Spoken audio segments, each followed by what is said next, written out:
Сәлем баршаңызға, каналыма қош келдіңіздер. Бүгін менің каналымда асқабақтан запеканка өте дәмді, пайдалы және де тез дайындалады. Міндетті түрде жасап көріңіздер.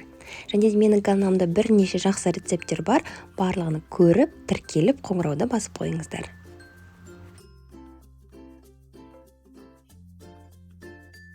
Ең алдымен 100 грамм сүзбе, яғни творог, 9%, 2 жұмыртқаны, және де ваниль қанты 3-5 грамм жеткілікті болады.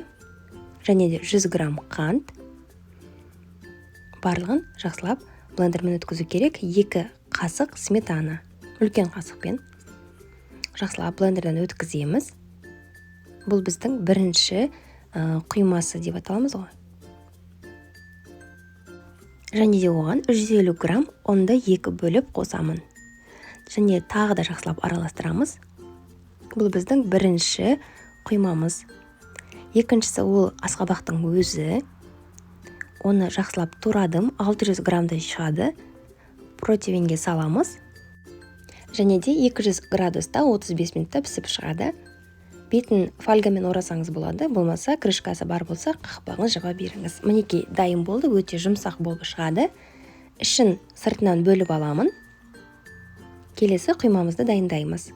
Яғни 2 жұмыртқаны және де асқабақтың өзін саламын. Оған 100 грамм қант қосамын. Оның барлығын жақсылап блендермен жүргіземін. Яғни бізде өте әдемі пюре шығу қажет. Келесі қамырын дайындаймыз. Қамыр бұл универсальный қамыр. Бұл қамырға кез келген пирогты жасасаңыз болады. 1 жұмыртқаны взбивать етемін. Оған 70-80 грамм қант қосамын. Жақсылап араластырамын. 70 грамм ерітілген сары майды қосамын да тағы да жақсылап араластырамыз.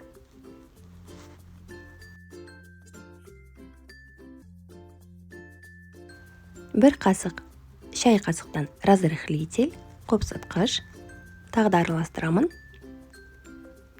Және де бізге қажет болады 270 грамм ұн. Венчикпен араластырсаңыз болады, болмаса қолмен ары қарай елей берсеңіз болады.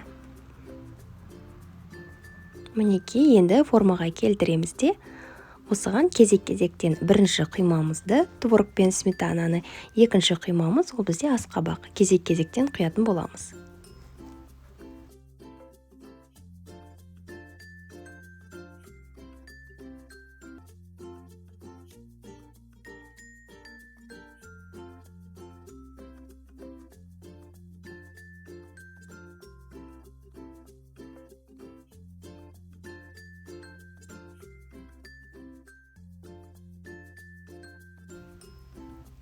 Әрине, әдемілеу өз еркіңізде, тура солай қалдырсаңыз да ештеңе етпейді. 180 градуста 30 минутта өте керемет болып шығады. Міндетті түрде жасап көріңіздер. Сіздерге ұнады деген үміттемін және каналыма тіркелуді ұмытпаңыздар. Келесі кездескенше сау саламат болыңыздар.